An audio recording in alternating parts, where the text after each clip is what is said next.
사람은요, 살아가면서 후회할 것 한 가지 이상을 다 가지고 살아갑니다. 그런데 하나님은요, 후회하심이 없으세요.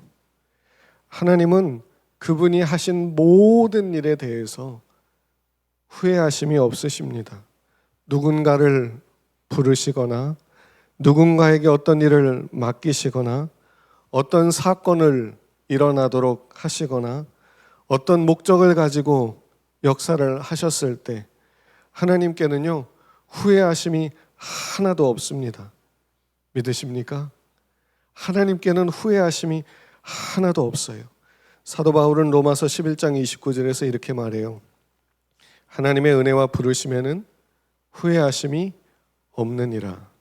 확대 번역 성경에서는 이 부분을 이렇게 풀어주고 있습니다. 하나님은 한 번 그들에게 주신 것에 대해서 철회하지 않으시고 그 은혜를 주신 사람들에 대해서, 그가 부르셨던 사람들에 대해서 그분의 마음을 바꾸시는 법이 없습니다. 하나님은 그분이 하신 일에 대해서 아이고 내가 잘못 불렀다.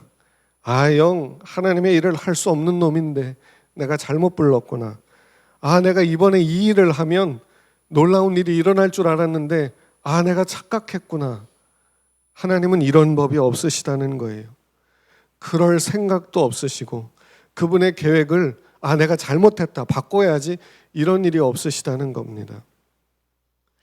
하나님의 은혜와 부르심에는, 하나님의 은사와 부르심에는 후회하심이 없다는 말이 왜 나오고 있냐면 중요한 한 가지 문제가 있기 때문에 그렇습니다.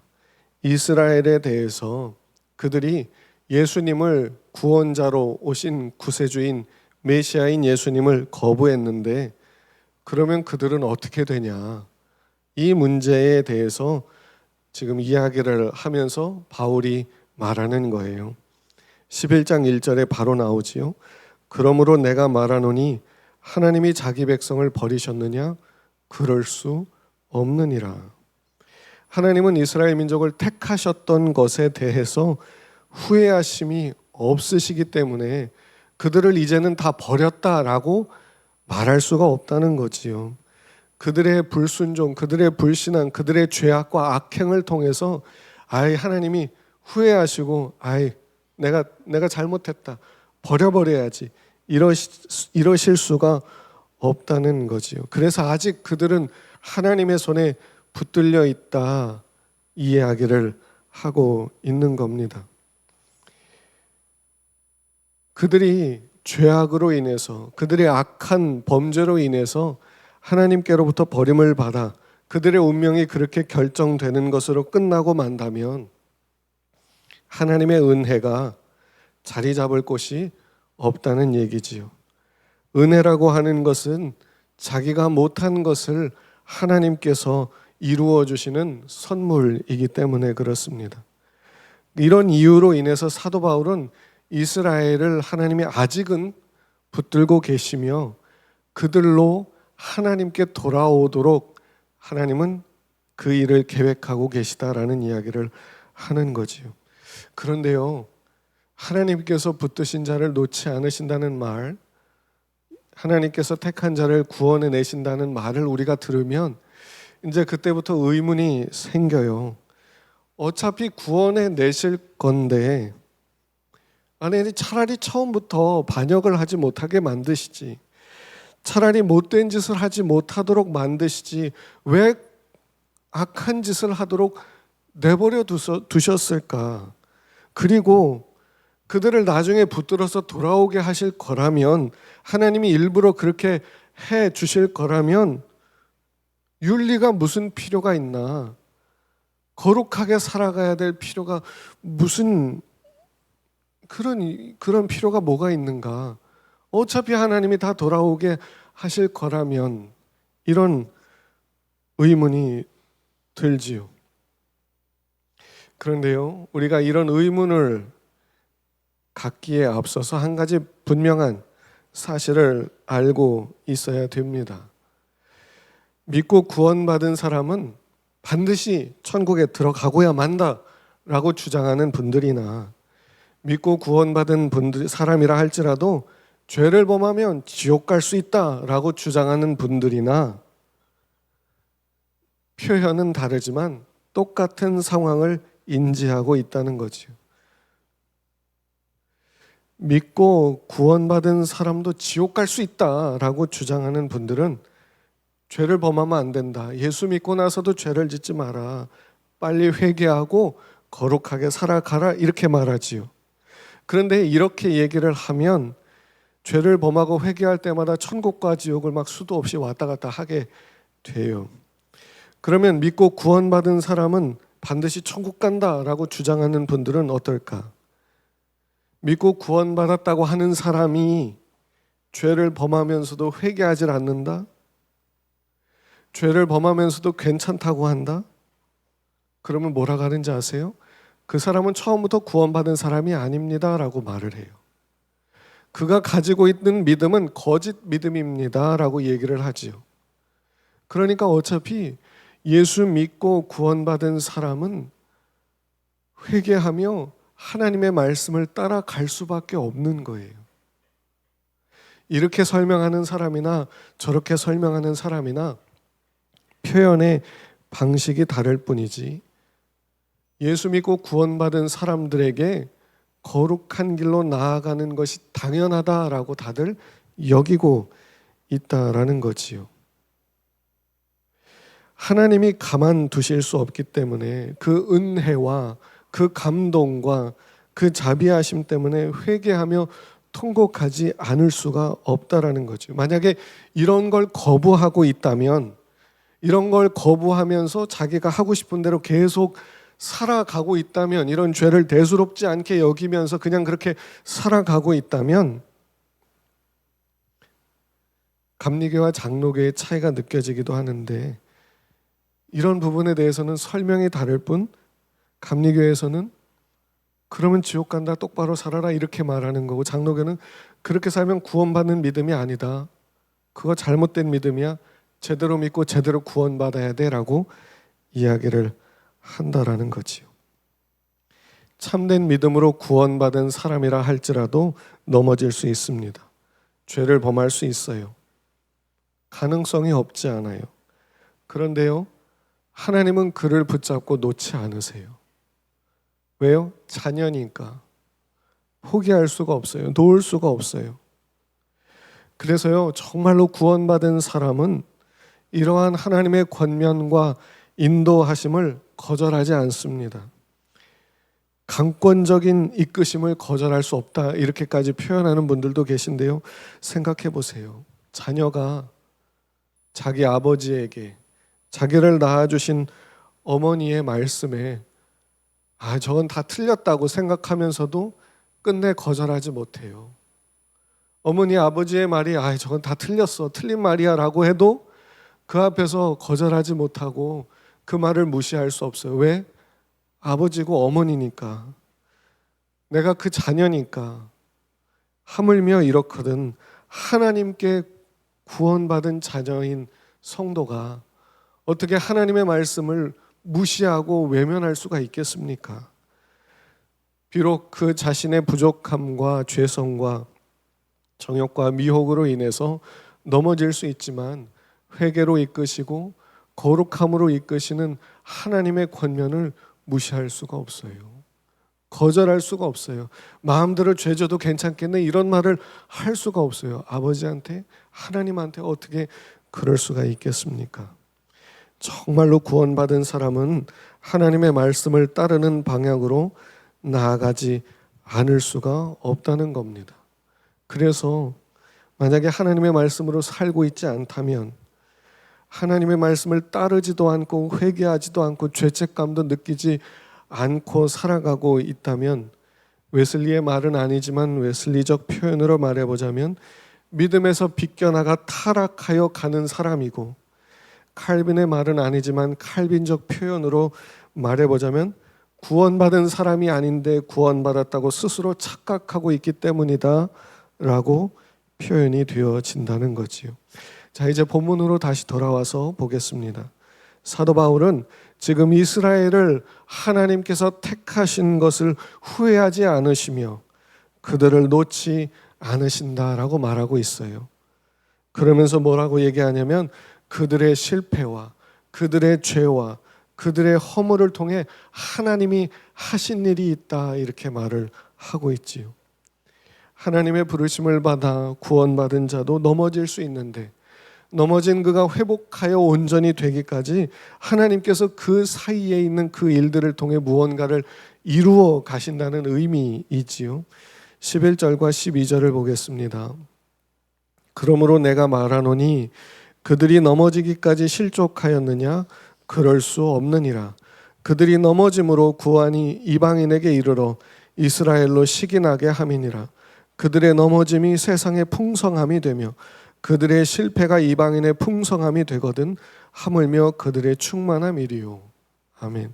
하나님의 뜻을 거스르는 짓을 저질렀는데 그로 인해서 하나님의 계획이 망가지고 틀어지고 엉망진창이 된 것이 아니라 오히려 하나님이 그것을 통해 더 놀라운 일을 이루어내셨다는 이야기입니다. 그 과정에 하나님이 일하심이 있었다는 거예요. 이스라엘은 예수님을 반대하고 거부했어요. 그래서 하나님의 계획이 틀어지고 망가진 게 아니라 그렇게 됨으로써 이방인에게 구원의 복음이 전해지게 되었다는 거지요.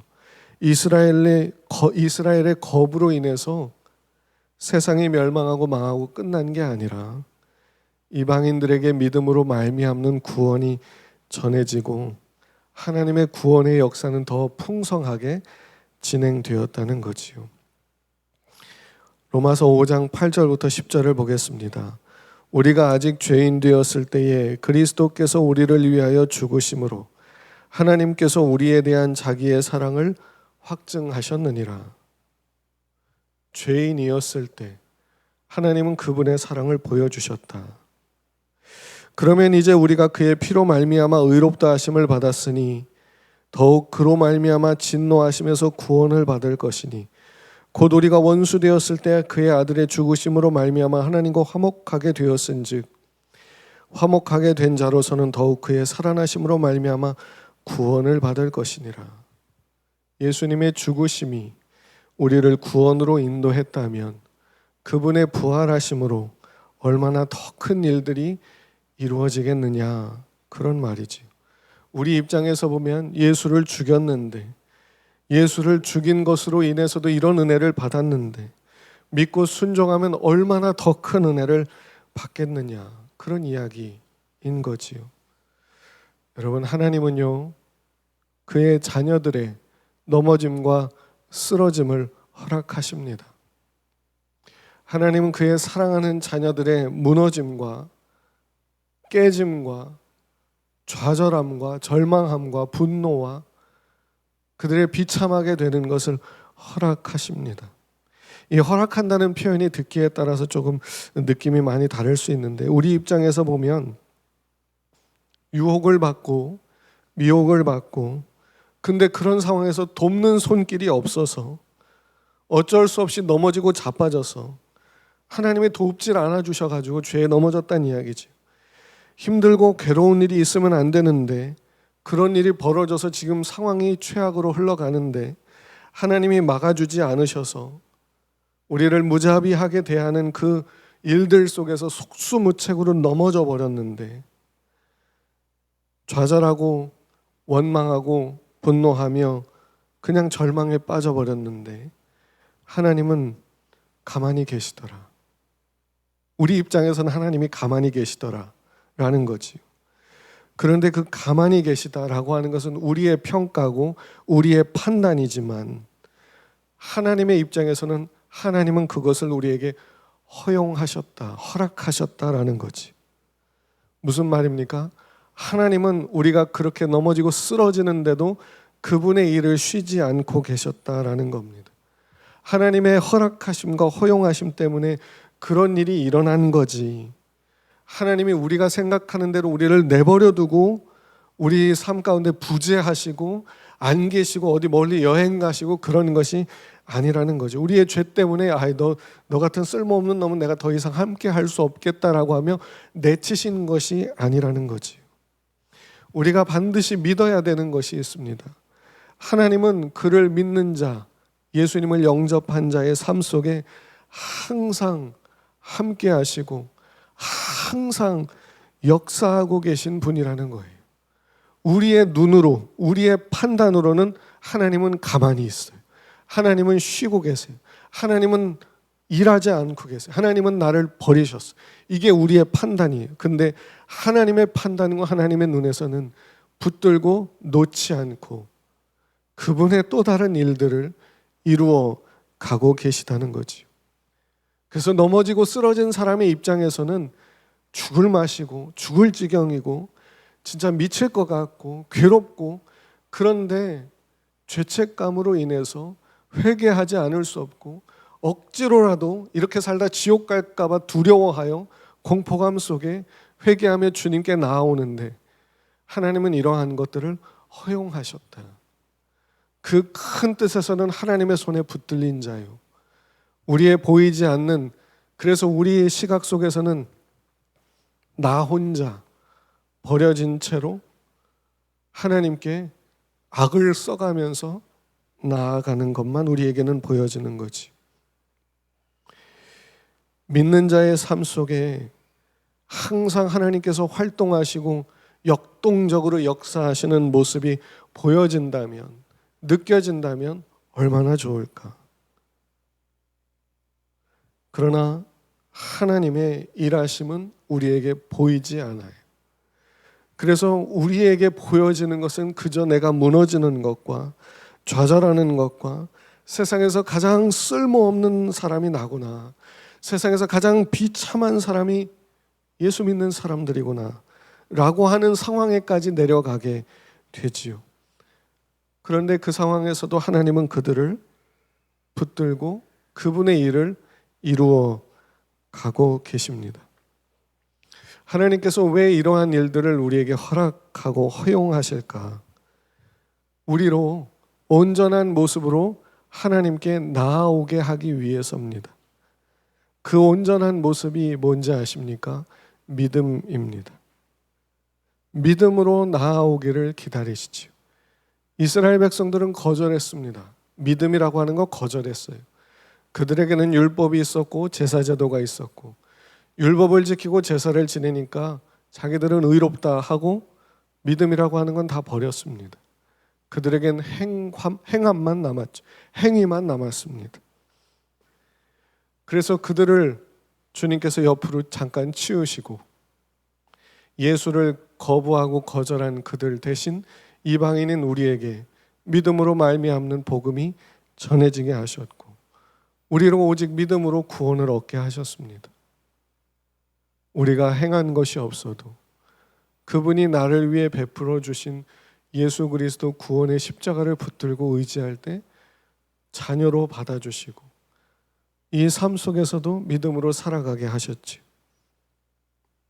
이스라엘에 대해서도 그들의 교만을 꺾고 그들로 하여금 믿음으로 하나님 앞에 온전히 나오도록 하나님이 역사하시겠지요. 그런데요, 이 믿음이라고 하는 걸 잘 보면 우리가 하나님을 만나러 가는, 우리가 무언가를 하는 것이 아니라 하나님이 우리를 만나 주시는 방법이 믿음이다. 우리가 가는 게 아니라 그분이 우리를 찾아오시는 모습이 믿음이다라는 걸 알게 됩니다. 구원받고 하나님의 은혜를 받았다 하는 사람들의 간증을 들어보십시오. 구원받은 사람들의 고백을 들어보십시오.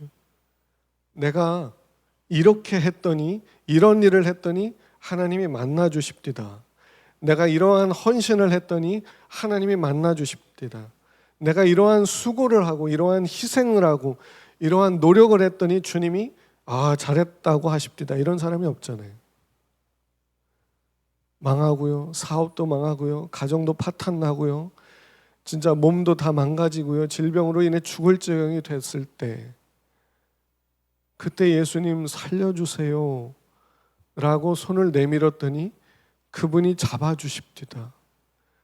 그분이 그렇게 잡아주시고 하나님의 자녀가 되었다고 해주시더군요. 그리고는 주님을 의지하는 내게 그분이 은혜를 베푸시고 축복을 베푸십니다. 이게 간증의 내용들 아닙니까? 그러니 믿음이라고 하는 건 우리가 하나님을 찾아가는 게 아니라 하나님이 우리를 만나러 와 주시는 문이, 방법이 아니겠습니까? 하나님은요, 완전히 무너진 사람들, 패배하고 쓰러진 사람들, 그 자신의 비참함을 본 사람들, 그래서 주님께 그저 도와주십시오, 살려주십시오, 나를 좀 봐주십시오라고 눈먼 자들이 예수님께 소리칠 때 주님은 우리에게 찾아오셔서 만나주시고 내 믿음대로 될지어다, 그렇게 구원을 선포해 주시는 거 아니겠습니까? 여러분, 지금 사도 바울은요, 우리에게 엄청난 이야기를 하고 있어요.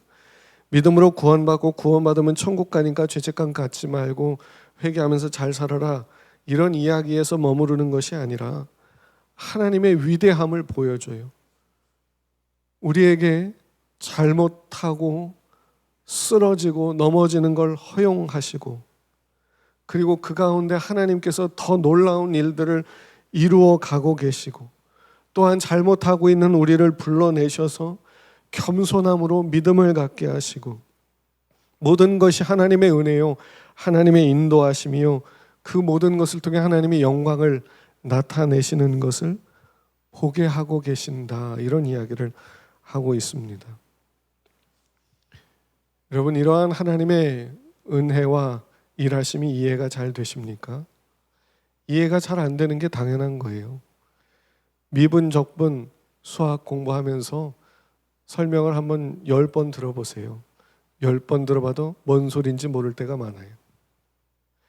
세상에는 전문가들이 많아요. 전기 전문가, 그리고 뭐 공학 전문가 많지만 여러 현상과 결과와 이런 걸 보면서 자기들이 이론을 만들잖아요.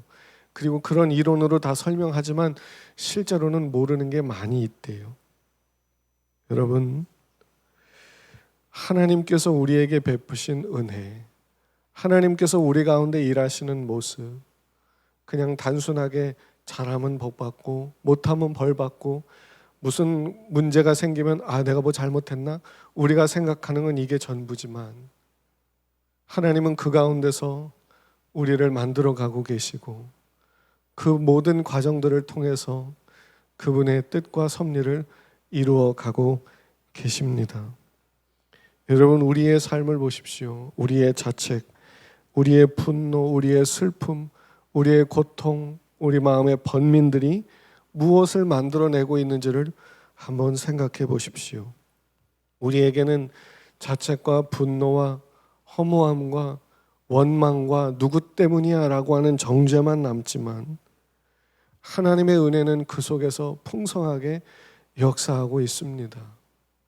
우리 눈에 보여지지 않게 저들 가운데 내 안에서도 역사하고 계시고, 오직 믿음으로 하나님 앞에 나아오도록 그분의 자비하심과 인자하심은 지금도 일하고 있지요.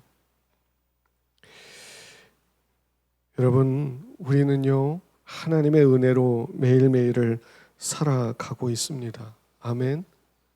우리는 사람들을 보며 나는 믿음이 있는데 넌 왜 믿음이 없냐, 왜 그 모양이냐 하며 판단하고 비난하는 게 전부지만, 하나님은 그 모든 과정 속에서 한 사람 한 사람 가지고 있는 편견과 선입견과 잘못된 신앙과 믿음 안에서도 각각 동일하게 은혜를 베풀고 계시며 그분의 뜻을 이루어 가고 계십니다. 그러니 우리가 어떻게 해야 되겠습니까? 넘어지면 일어나서 다시 믿으면 되고, 죄책감이 들면 회개하면 되고, 다시 예수님을 믿고 그분의 선하심과 인자하심을 바라보며 살아가면 됩니다. 아멘.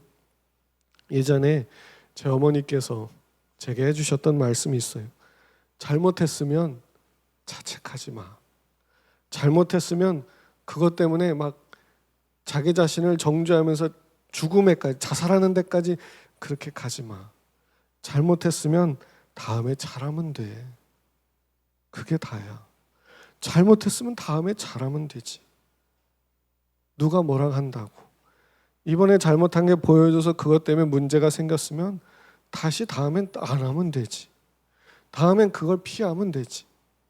그런데요, 이 말씀이 하나님이 우리에게 주시는 말씀인 것 같아요. 잘못했으면 이제 잘하면 돼. 그게 다야. 그게 다야라고 하는 말에 하나님의 모든 역사가 들어있잖아요. 우리의 죄를 짊어지고 예수님께서 십자가에서 죽으시는 것, 십자가의 대속, 그리고 그분의 부활하시고 성령이 오셔서 우리 안에 내주하시는 것, 성령의 임재, 우리에게 하나님의 말씀을 주셔서 그 말씀으로 믿고 살아갈 수 있도록 열어주신 은혜의 길, 이러한 것들이 다 그게 다야. 거기에 들어있는 거죠. 내가 이렇게 했으니 죄를 지었니? 잘못했니? 실수했니? 안 하면 돼. 다시 믿고 살면 돼.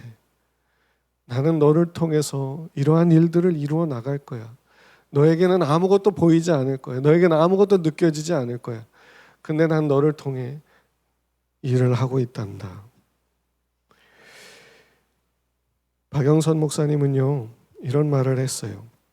불순종은 하나님의 일에 방해가 되지 못합니다. 오히려 하나님은 여기서 당신의 영광을 더욱 풍성하게 드러내십니다. 하나님의 은혜와 능력은 이해할 수 없는 것이다. 이 자리에 나오라. 방황하는 피조물을 구원하시고자 하는 하나님께 대하여 말할 수 없는 경탄과 억제할 수 없는 찬송의 자리로 오라. 이것이 로마서 11장의 결론입니다. 이게 박영선 목사님이 하는 이야기예요. 로마서 11장 33절부터 36절 한번 보겠습니다. 깊도다 하나님의 지혜와 지식의 풍성함이요 그의 판단은 헤아리지 못할 것이며 그의 길은 찾지 못할 것이로다. 누가 주의 마음을 알았느냐? 누가 그의 모사가 되었느냐? 누가 주께 먼저 드려서 갚으심을 받겠느냐? 이는 만물이 주에게서 나오고 주로 말미암고 주에게로 돌아감이라. 그에게 영광이 세세히 있을지어다. 아멘. 너희를 무너뜨리고 너희를 파괴할 수 있는 것은 없으니 자책과 죄책감에 묶여있지 말고 죄를 자백하여 정결케 할 수 있는 길을 열어놓았으니 죄를 회개하고 믿음으로 살아 나아가라. 지금 사도 바울은 로마 교회 성도들에게 이런 이야기를 하고 있는 겁니다. 그리고 이 말씀은 우리에게 주시는 말씀이기도 하지요.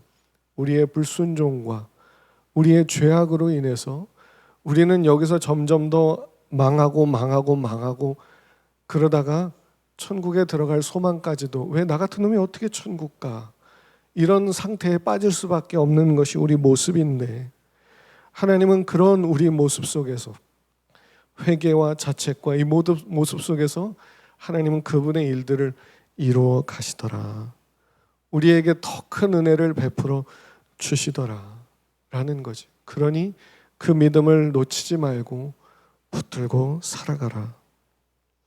여러분, 죄책감을 느끼는 거 하나님의 은혜입니다. 그런데 그 속에서 회개하며 하나님께 돌아올 수 있는 거 그건 하나님의 놀라운 은혜입니다. 그 일들을 통해서 하나님은 우리에겐 이게 매일 계속되는 것 같지만 진짜 천국과 지옥을 맨날 왔다 갔다 하는 것 같지만 이 속에 하나님의 역사가 있다는 거지요. 우리는 그 손에 붙들려 이끌림을 받고 있는 성도들입니다. 감사함으로 고마움으로 믿음으로 소망으로 참고 견디며 사랑하고자 함으로 그 길을 계속 걸어가실 수 있기를 축복합니다. 하나님께서 우리를 놓지 않고 계십니다. 우리에게 주시는 감동을 따라 우리에게 주시는 말씀을 가지고 힘을 내어서 할 수 있는 한 힘을 내어서 최선을 다해서 최선이라고 하는 게 우리에겐 이거밖에 안 되더라도 다른 사람과 비교해서 최선이 아니라 지금 내 여건 속에서 할 수 있는 게 이게 다라 할지라도 그렇게 사십시오. 할 수 있는 한 믿음으로 살아보십시오. 만약에 우리가 죽어서 하나님 나라에 가게 된다면 하나님께서 우리를 위해서 예비해 놓으신 상, 면류관을 보면서 아마 다들 깜짝 놀라게 될 것 같아요. 왜? 내가 한 게 없는데, 내가 살아오면서 주님을 위해서 한 게 없는데 그 상이 너무 커서. 그래서 성경에서 뭐라고 말해요? 면류관을 받아들고 다시 드린대잖아요. 왜? 받을 자격이 없으니까. 내가 받을 자격이 없는데 너무 큰 상을 주시니까. 여러분, 우리의 못난 것과 우리의 무지와 거부, 이거를 통해서 그 위에 복과 구원과 은혜를 쌓아주시는 그 하나님, 그 하나님을 온전히 믿고 사시기를 축복합니다. 그래서 자책과 좌절에 묶여있지 말고 믿음으로 일어나 또 힘내어 살아가시기를 축복합니다. 오늘 또 내일 또 우리 가운데 끊임없이 역사하시는 하나님의 은혜 속에서 이제는 좀 감사해 보면서, 이제는 좀 찬양해 보면서, 이제는 좀 하나님을 높여 보면서, 그래서 하나님께 정말로 모든 영광을 돌려드리며 그렇게 정말 살아가게 되어질 수 있는, 그렇게 살면 하나님이 그렇게 해주시는 게 아니라 이미 그렇게 살아가도록 모든 환경을 만들어 주셨으니까, 그리고 그렇게 우리를 붙들고 이끌어 가시니까 이제는 좀 그렇게 살아보는 게 어떻겠냐라는 거지. 이렇게 주님 안에서 하나님을 높이며 살아갈 수 있는 저와 여러분들이 다 되실 수 있기를 주님의 이름으로 축복합니다.